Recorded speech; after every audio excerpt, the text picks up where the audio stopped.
Bon, je m'appelle William Dounou. Bon, je suis né ici à Kinshasa le 9 janvier 1956. Mon père était déjà un retraité. Hein?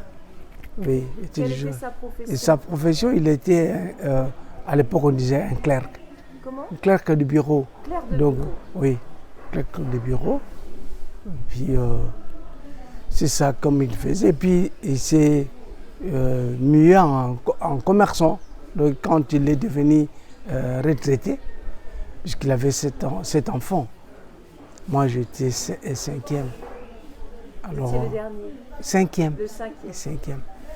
Alors, il s'est mis en commerçant. Il a ouvert un magasin et on vivait comme ça. Et il était arrivé en Kinshasa en quelle année? Ah non, excusez-moi, en tout cas, tôt. Tôt? Tôt, il est arrivé un peu tôt. Alors, il était moniteur. Lorsqu'il est arrivé à Kinshasa, moniteur, il a travaillé avec des missionnaires. Il venait de quelle province?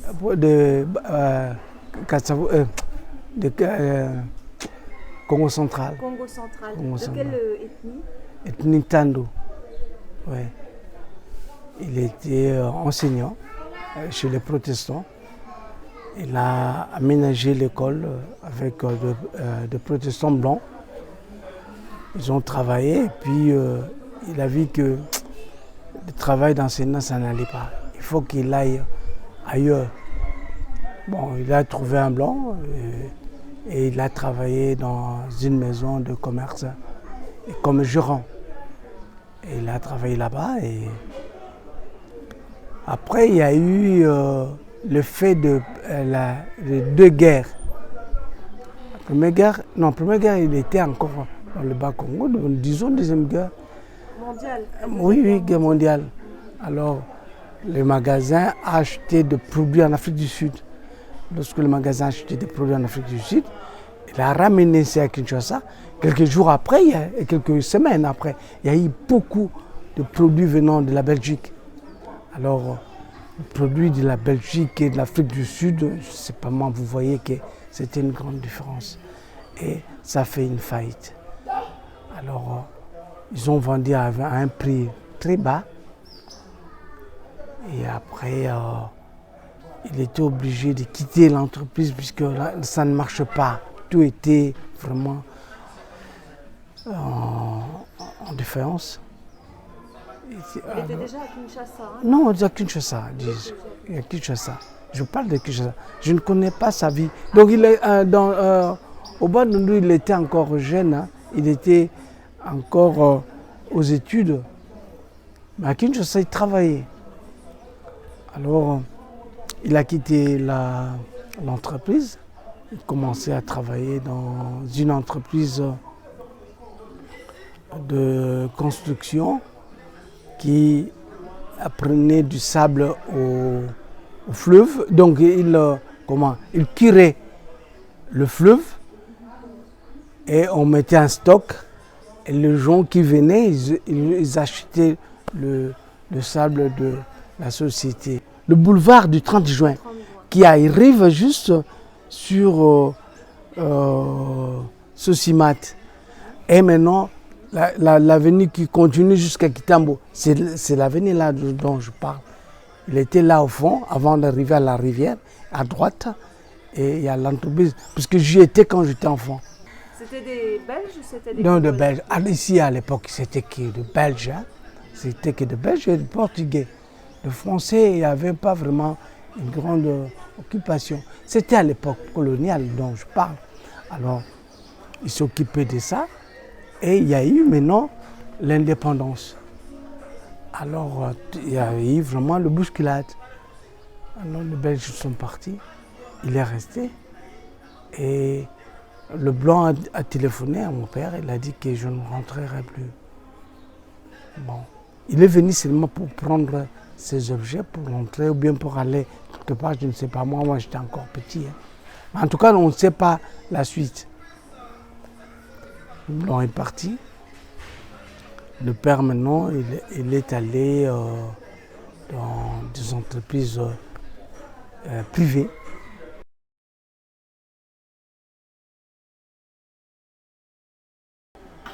Bon, j'ai commencé mon école primaire à Kasavubu, parce que c'est là où je suis né. J'ai fait mon école primaire, j'ai terminé. Et puis, je suis allé à Ngiringiri pour faire mes cycles d'orientation.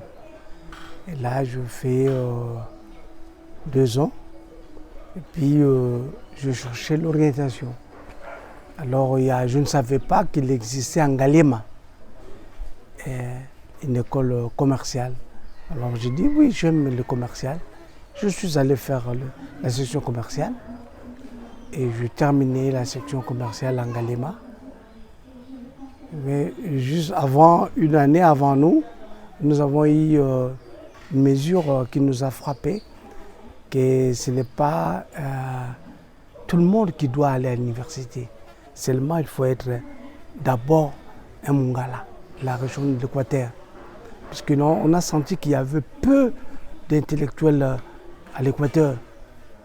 Alors, Mobutu avait dit, il faut d'abord le Bangala.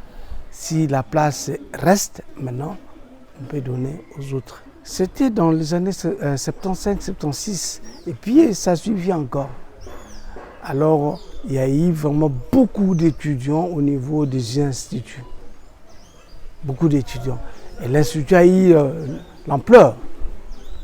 Et nous étions là et on commençait à faire...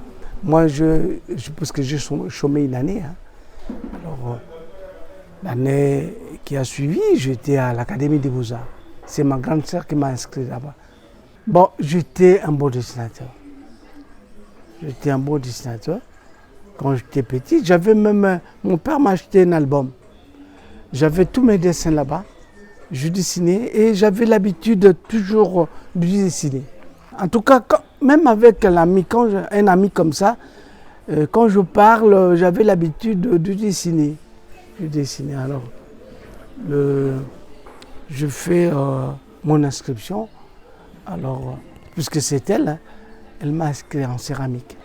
Quand j'étais là-bas, je fais ma première année.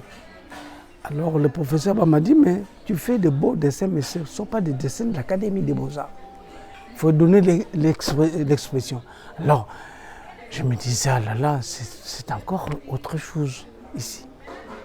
Alors, je me suis forcé, mais on a formé un groupe. Il y avait beaucoup d'étudiants qui n'ont pas fait le ZAR. Alors nous avons dit, comme nous avons fait déjà les humanités, nous pouvons aller maintenant à l'université. Alors on s'attendait à ça. Alors on a formé un groupe. À la fin de l'année, nous allons quitter. Bon, quand il faisait 12 heures, il y avait un repos. Mais nous, on allait en ville. Et en ville, on entrait dans un bar, on boit ou bien on mange.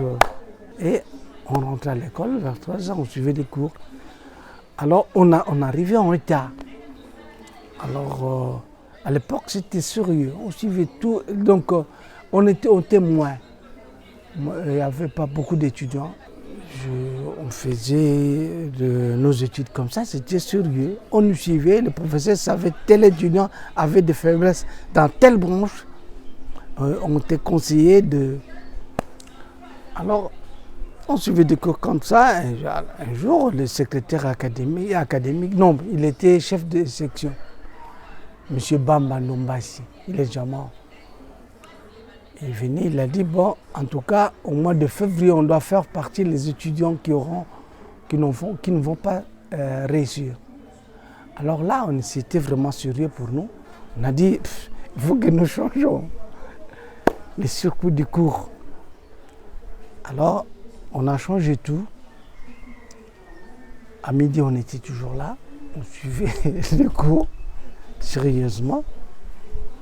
Et c'était l'examen semestriel. On devait remettre le point.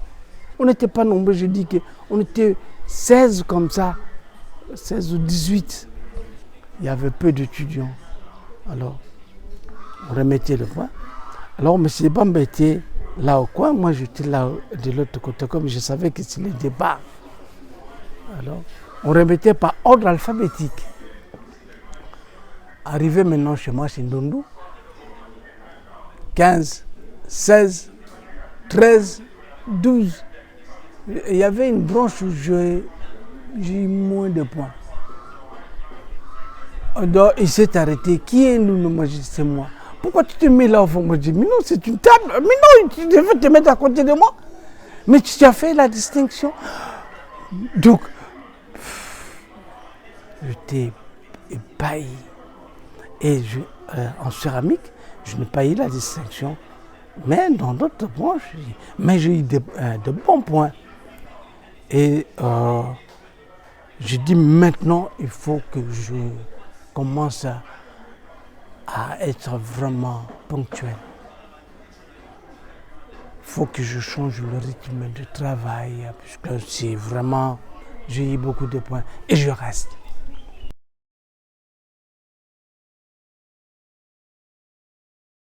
En tout cas, puisque Bamba, c'est celui qui chassait les... Même au cours, il était trop dur. Il était encore notre professeur. Alors, il m'a donné maintenant ces travaux pour que je maille. Pour ces travaux, émaillage, c'est moi qui le faisais. En tout cas, que je sois là ou pas, c'est réservé. Ça, c'est donner ça à Ndondou, il doit m'émailler ça. Alors, j'ai maillé ces travaux et je maillais très bien. Très bien, magnifiquement. Et là, vous parlez tout de suite de la première année. Première année. Dès la Première année, j'étais un bon élève. Première année, je vendais. Puisque je restais jusqu'au soir. Hein. Le cours terminait à 13h, 14h. Le reste, là, moi, j'étais à l'académie. Hein. Il y avait un courant qui est né entre le professeur et les étudiants. Puisque nous vendions beaucoup. Beaucoup, puisqu'on travaillait beaucoup et on vendait beaucoup. Alors, et on était de beaux étudiants.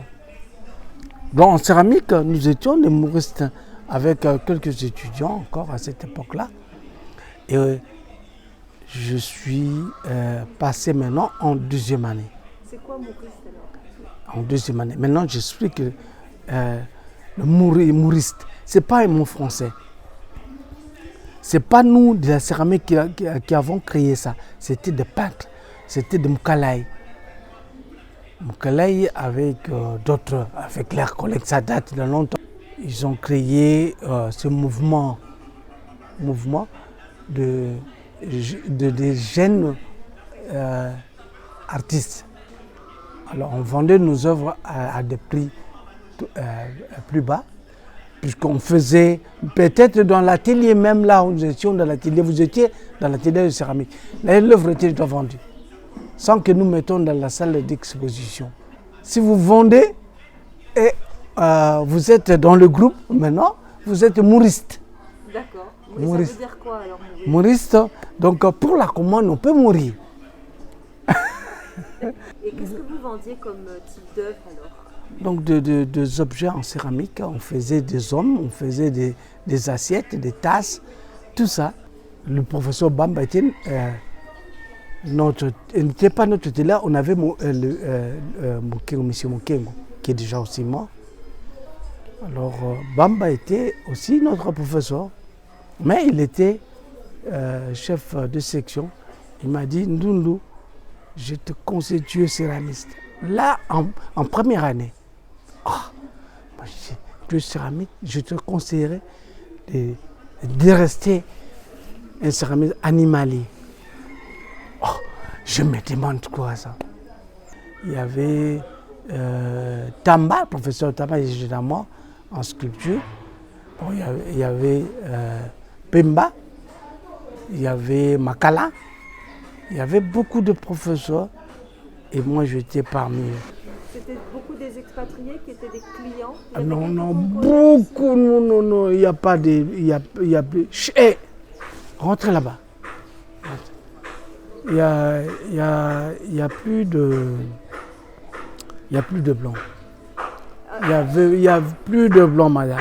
À cette époque-là? Non, c'est maintenant. Oui, non, mais à cette époque-là... Je parle de cette époque, il y avait beaucoup de blancs. C'était eux les clients? Les clients, oui. Il y avait des Congolais? Il y avait peu de Congolais, mais il y avait beaucoup d'Européens. Il y avait beaucoup d'Européens. C'est eux qui étaient Acheteurs, oui, oui. Oui, oui. Et quelques Congolais quand même. Mais peu, je dis peu. L'académie, là, à l'époque, c'était 3 ans. Je terminais. Alors, je suis parti en Autriche. Vous avez eu une bourse? Bourse d'études. C'était le gouvernement autrichien. Et à l'Académie des Beaux-Arts, donc quand vous êtes là en 83, quand vous terminez vos études, il y avait encore beaucoup d'enseignants étrangers ou il commençait à y avoir des enseignants congolais? Il y avait beaucoup d'étudiants, beaucoup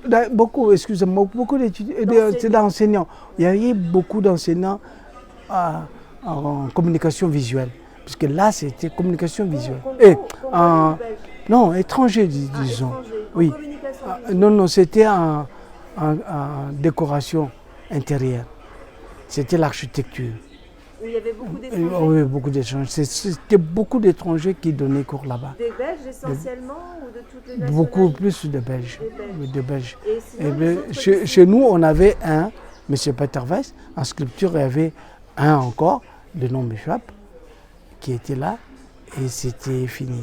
Donc les Congolais commençaient à avoir vraiment... les enseignants étaient Congolais maintenant.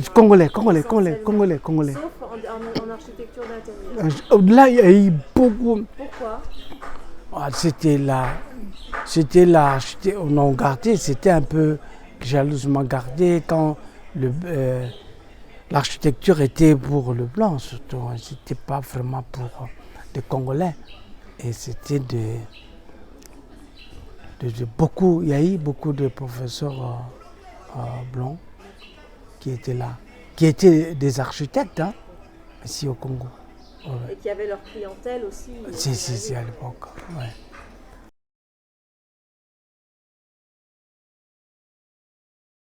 Quand j'ai terminé, l'académie m'a envoyé donner cours au collège Boboto. J'étais au CO. J'ai donné maintenant cours de dessin. D'accord. En 80, et civisme. Vous avez terminé, vous avez ensuite devenu prof au Boboto. Et ensuite vous êtes parti oui, là je parle, nous sommes maintenant en 83. Alors là, c'était M. Soboda. M. Soboda qui suivait les affaires. Lui, il était comme un ambassadeur, parce qu'il n'y avait pas d'ambassadeur. Les choses ne marchaient plus, l'ambassadeur rentrait. Bon, c'est lui qui faisait tout. Il a dit, bon, ça va, puisqu'à peine arrivé, il a dit, je vais suivre les dossiers. Il a suivi les dossiers et il a fait une bonne affaire. Donc ça y est, enfin vous êtes parti. On m'a dit que, ok. En 79? Non, en 83, 5 ans. Oui, je fais ça qu'on m'a dit que non, il faut répondre. À quelle université? J'étais à Kunz. Vous m'excusez puisque j'étais à l'INSA. Alger. Vous disiez tout à 5 ans alors. 5 ans, je fais ça. Vous avez vraiment fait un cycle supérieur, quoi. C'est un doctorat, vous avez fait quoi? Non, je fais seulement la licence. Et quelle spécialité? Toujours céramique? Céramique. Je fais la céramique industrielle. Mais j'ai fait la licence. J'ai mon magistère. J'ai le diplôme de magistère. Magistère. Ouais. Donc 5 ans, c'est beaucoup. C'est beaucoup. Vous n'êtes jamais revenu Non. Je suis resté. Je suis resté là-bas. Je fais 5 ans là-bas. C'était pas trop dur? C'était un peu dur, en tout cas. C'était un peu dur. Seul comme ça? Seul avec des amis. J'ai trouvé des Congolais là-bas. Il y a eu beaucoup de Congolais qui étaient en Autriche et en Allemagne. Puisque pendant les vacances, j'étais en Allemagne. C'est là où je bossais aussi en Allemagne. Oui. Et vous gagnez votre vie aussi là-bas? En Allemagne? Oui. Si. En Autriche, en Autriche, j'étais beaucoup plus écolier. En tout cas, là, j'étais totalement écolier. Seulement la première année, je travaillais en Autriche. J'ai écrit dans une entreprise Somar Uba, céramique. J'ai écrit. Le monsieur a dit non, j'ai besoin de toi. Et c'était surtout pour le Kakel. Kakelhofen. Je faisais de beaux projets Il m'a dit, je te laisse dans mon bureau, tu travailles très bien. Oh, moi, je dis, comment, je suis étudiant, tu travailles très bien, je te laisse le bureau. Je te fais confiance. Il me dit comme ça. C'était à Steyr. À Steyr. Alors là, je travaille en Autriche.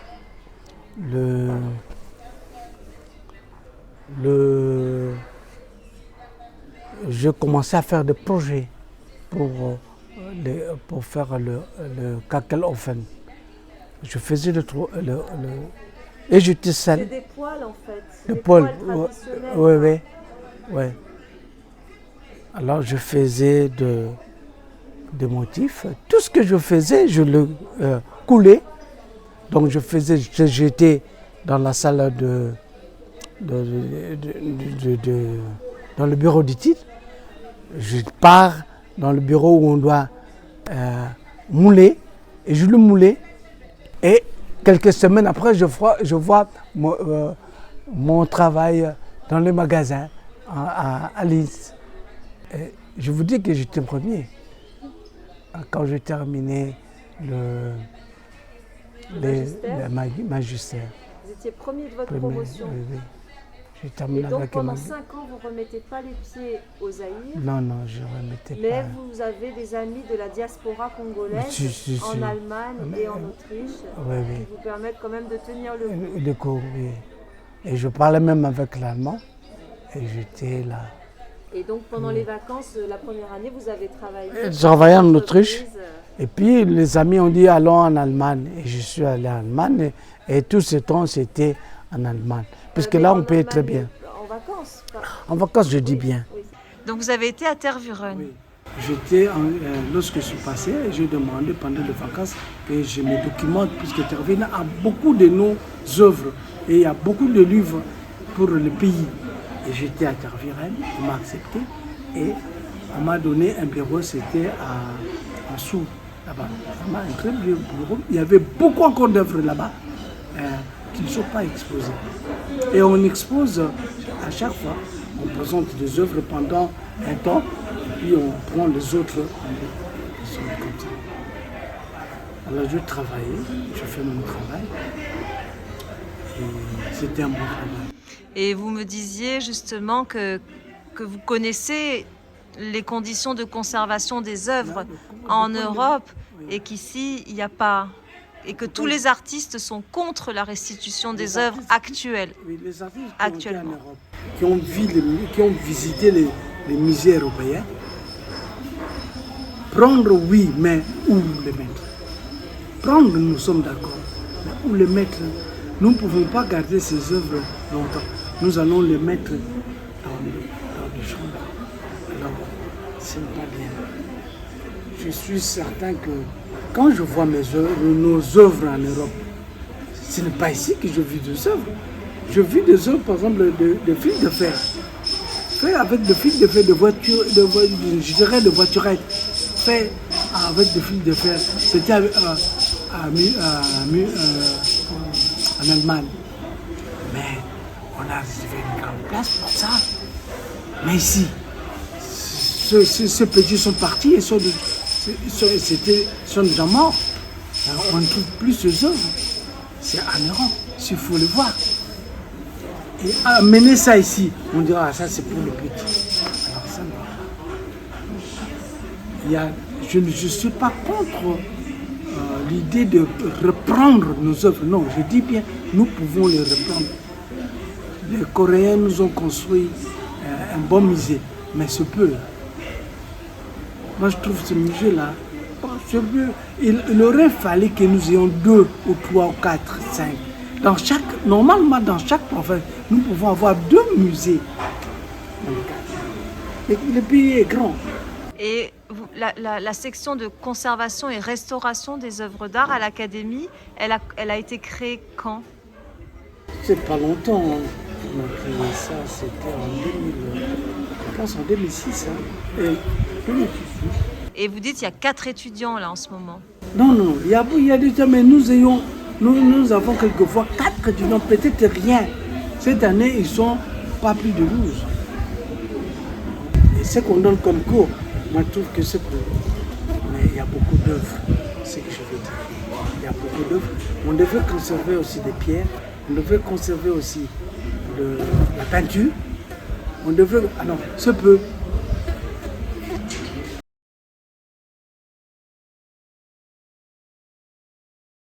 Donc, je termine avec Donc, la formation. Vous rentrez en 88. Je rentrais en 88. C'était vers la fin de l'année académique. Je suis allé à l'Académie des Beaux-Arts. Je présentais mon dossier. Alors là, M. Bamba est devenu secrétaire académique. Alors, donc c'est le numéro 2 en fait. Le numéro 2, voilà. Le numéro 1 est parti. C'était Liolo qui est devenu maintenant, qui était directeur. Liolo était devenu directeur. En 88. Oui, oui. Alors je viens, Liolo était en Europe. Je trouve M. Bamba. Je dis, je suis céramiste. Et puisqu'il me connaissait, puisque je faisais ses travaux. Je présente, je dis, ah bon, on a parlé. Je dis, non, moi je suis venu pour prendre mon inscription ici, pour être enseignant. Alors là, c'était dur. C'était dur? C'était dur. Mais dis donc, il n'y a pas de place. Il fallait me dire bien dans moi. Il n'y avait pas de concours pour devenir enseignant. C'est une sorte de cooptation. Non, quand vous venez avec des diplômes, surtout d'Europe, directement, on vous engage. Et moi, je viens, non. Il y avait des amis qui sont venus avant moi. J'étais jeune. Hein. Alors, je suis entré en contact avec une entreprise. Je fabriquais maintenant des bouteilles. Des bouteilles en céramique? Non, moi je faisais en plâtre. Et ils allaient faire ça en céramique ou bien en bouteille de flacon en plastique. En plastique, oui. Vous faisiez des moules? Oui, moi je faisais des moules. Vous étiez designer? Designer, oui. Designer, je le faisais. Alors, Comment s'appelait cette entreprise? C'était la Copa. La Copa. La Copa à Kingabwa. Limité, Kingabwa. Alors finalement, le monsieur m'a dit non, toi tu fais et je te demande plus de me faire, je passe des commandements. Toi tu fais, tu viens chez moi, je prends ça. Oh! Donc je lui ai fait quelques sculptures. C'était 3. Je le présentais, il a dit je le prends. Surtout ça, arrange ça très bien. Je ne le mettrai pas dans cette entreprise. J'irai avec ça en Côte d'Ivoire. Une fois en Côte d'Ivoire, je veux faire un autre parfum. Et ça sera comme si en Europe. Mais dommage, c'était le pillage. Alors, l'entreprise était pillée. Elle était alimentée? Alimentée à Kingabwa. L'entreprise était pillée. C'était un Belge encore qui tenait cette entreprise? Non, c'était un Grec. Un Grec? Un Grec. L'entreprise était pillée. Et vraiment, le Congo a commencé une nouvelle vie. Lorsque je suis rentré, je commençais à faire des œuvres de la création. Alors, je les vendais chez Madame Goeffert. C'est une dame qui a une Allemande, hein, qui a une salle d'exposition. Et je vendais là-bas. Le nom m'échappe. C'est la Symphonie des Arts? Symphonie. C'est la Symphonie? Oui, Symphonie. C'est une Allemande qui tient cet endroit? Oui, une Allemande. Alors elle était encore à Kingabwa. La même galerie était encore petite. On était là-bas. Et après, elle a quitté là-bas pour s'installer là où elle est. Je pense qu'elle a acheté ça. Alors, elle a maintenant sa salle d'exposition et elle a engagé quelques artistes pour elle. Elle est venue me voir pour que nous travaillions maintenant, que je travaille comme collaborateur. Parce qu'elle avait des œuvres là-bas? Oui. Pour exposer, je pouvais. Mais elle avait eu une commande avec l'Intercontinental. Une grosse commande. Subitement, le monsieur est envoyé, celui qui était vraiment le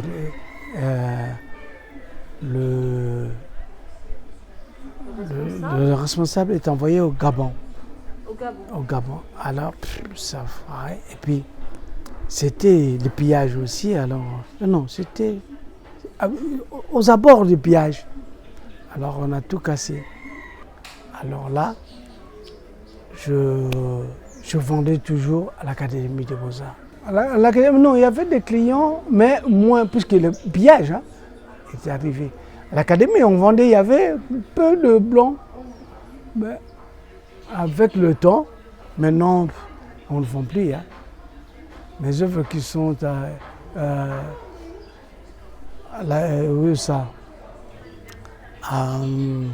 Collège Boboto. Oui. Ça ne part pas. Vous touchez un peu à tous les styles. Ah, mais et pour vendre. Comment vous définiriez votre style? Il est, comment dirais-je, je n'ai pas vraiment un style fixe puisque je faisais du tout. Je fais l'animal, j'étais un animalier, je fais aussi les hommes, je fais aussi les assiettes. Bon, les assiettes, je n'en fais pas vraiment beaucoup puisque depuis que j'étais en Allemagne, ça me fait mal. Je trouvais que l'argile que nous avons ici, ce n'est pas bien pour les assiettes. Il est de moins bonne qualité. Ça se casse vite. Ça se casse vite. Il vient ici du Congo, l'argile? Hein? Elle vient d'où l'argile? L'argile ici. L'argile, si vous allez à la rivière, il y en a partout. Il y en a partout. Alors, maintenant, il n'y a plus moins d'Européens. Je vous dis, il n'y a que des Asiatiques. Un Chinois ne peut pas vous acheter une œuvre d'art. Pourquoi? Ah, il aime. Lui, il est venu ici, il cherche l'argent. Et puis au Congo, nous vendons plus cher, c'est ce que j'ai trouvé. Au Congo. Vous vendez plus cher? Par exemple, de Sénégalais ne vendent pas plus comme chez nous, nous vendons plus cher. Quand Mobutu a donné la valeur, l'œuvre d'art, parce qu'à l'époque, l'œuvre, il n'y avait pas vraiment de valeur. Mais quand il a donné de valeur à l'œuvre d'art, alors ils ont hissé les prix. Là, moi, j'étais encore au CO, même à l'école primaire.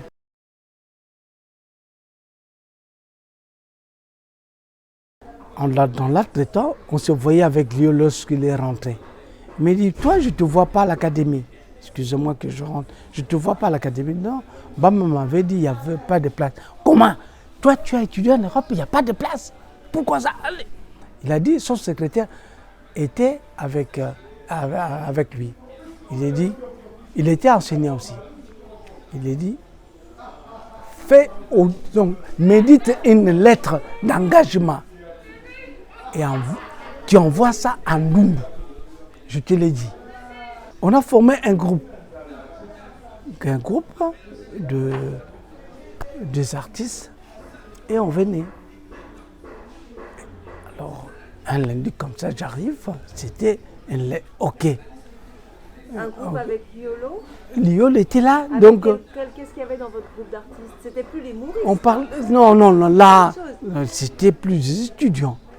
C'était des enseignants. Donc le Mouristes, c'était un combat entre le professeur et les étudiants. Ah bon? Non. Là, on ne pouvait pas parler des Mouristes. Non. J'étais comme donc d'abord, j'étais comme un groupe de vision pour l'art. On parlait de l'art. Et chacun avait un sujet.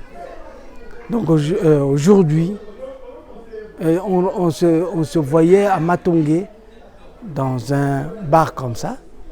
Il y avait Liolo, il y avait Bamba, il y avait Mokengo, il y avait Tamba, il y avait il y avait beaucoup de grands. Vous faisiez partie de ce groupe-là?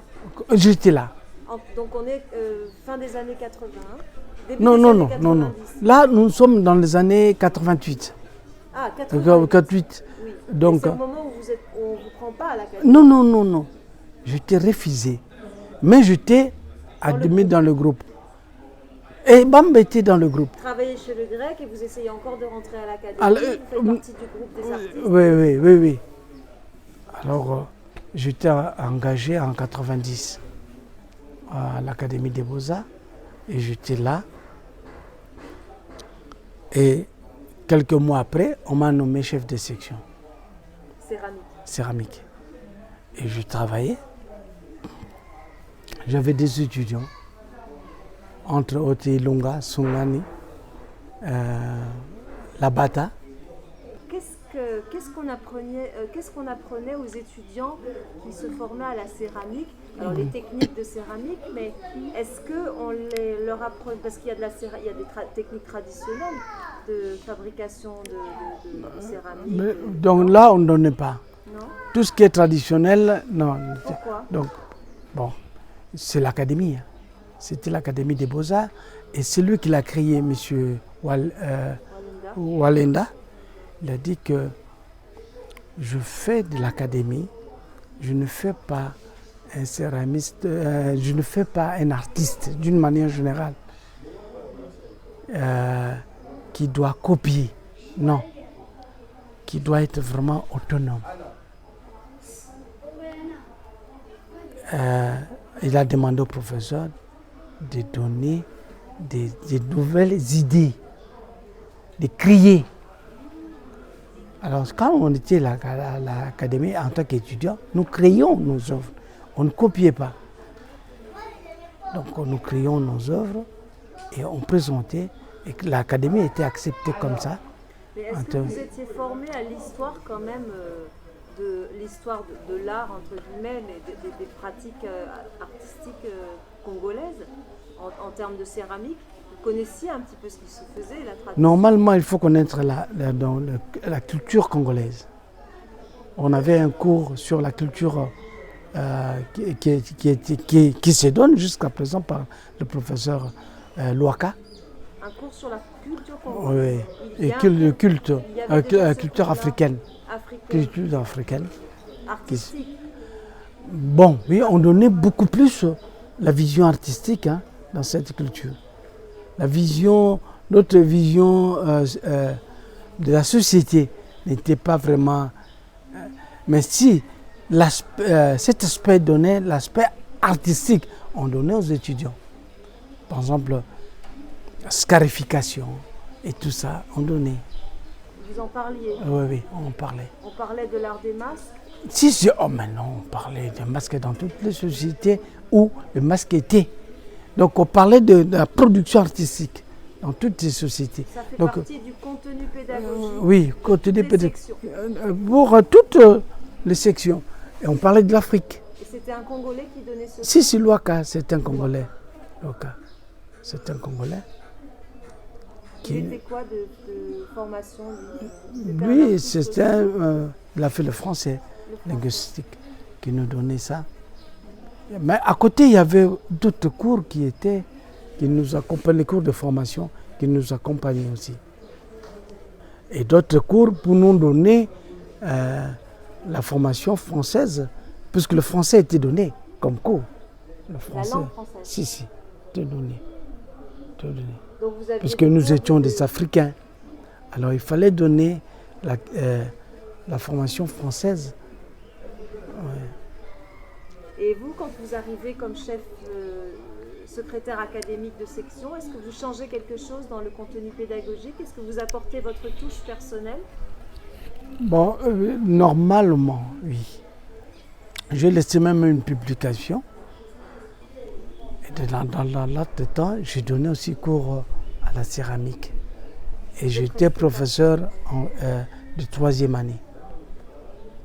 Alors là, j'ai donné le programme de la 3e année, qui était la dernière année. La dernière année à l'époque. C'était l'objet, on faisait le bas-relief. On faisait c'était le haut-relief, surtout. Les bas-reliefs, c'était en 2e, les hauts-reliefs en 3e. On faisait le relief même avec en 3 dimensions, œuvre abstraite. Ou bien on fait une vase, donc on faisait une vase. Et c'était ce que nous faisions comme domaine. On faisait beaucoup d'objets. Il y a des œuvres de vous sur le campus académique? En tout cas, je n'ai plus d'œuvres là-bas. Parce qu'il y en a beaucoup des œuvres partout, donc vous n'avez pas laissé votre empreinte? Non, mon empreinte, vous connaissez le musée. Lequel? Musée de Kabila. Le musée, c'est le Le musée coréen, là? coréen, oui. Oui, j'ai été. Le dessin qui est là, c'est moi. Ah, sur le fronton du musée? Oui, oui, c'est moi. C'est moi. Et puis, vous avez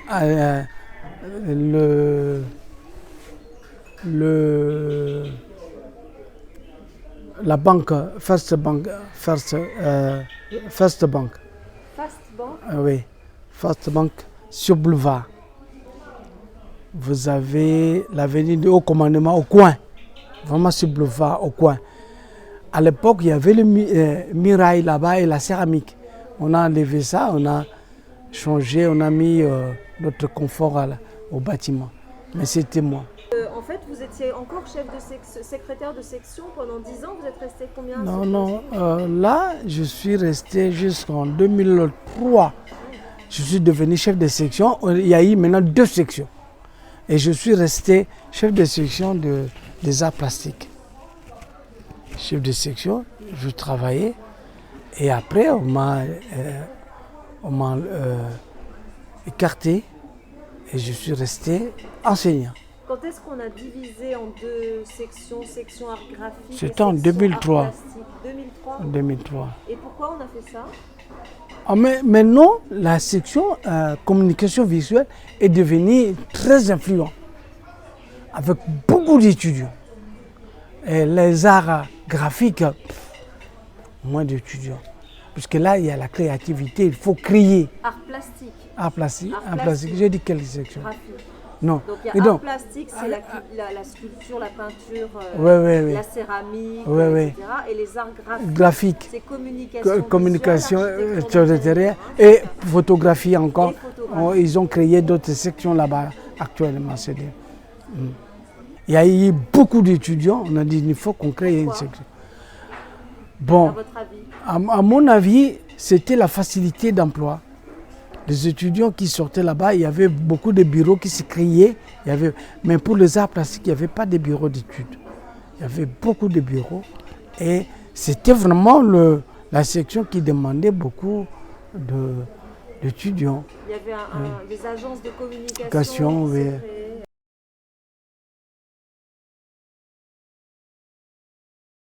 Pour Kabila, on a dit qu'on donne la commande à l'académie. Donc moi, je suis sorti par l'académie. Mais c'est moi qui ai fait ça tout. C'est moi qui ai fait. Je fais le vitrail. Non, là, je fais seulement la peinture. C'était la céramique. On devait faire ça en céramique. Je fais ça en céramique, mais je fais avec le carreau. Jeannette n'a pas voulu le carreau. Il a voulu que je fasse ça en céramique. Qui ça? Jeannette, c'est la fille de Kabila. C'est elle qui gérait qui gérait. Alors, comme ils ont déjà fixé la date, ils ont fait quelque chose rapidement, en peinture, on est OK. Alors, je fais une conception en peinture et je l'ai présenté. OK, elle a dit, c'est OK. Je l'ai présenté. Alors là, nous avons présenté notre céramique. La sculpture a fait tout ce qui est comme feuille qui est là-bas, hein, la main qui tient le musée, il a bien fait. Alors on m'a dit, comme c'est une commande qu'on a donnée à l'Académie des Beaux-Arts, vous devez inviter les étudiants. Et je travaille avec les étudiants. Mais là, pour le dessin, c'est vous qui avez dessiné, c'est moi qui ai conçu le dessin. Et j'ai laissé ça. Mais tous les dessins, c'est moi qui ai fait ça en crayon. Sur le contour,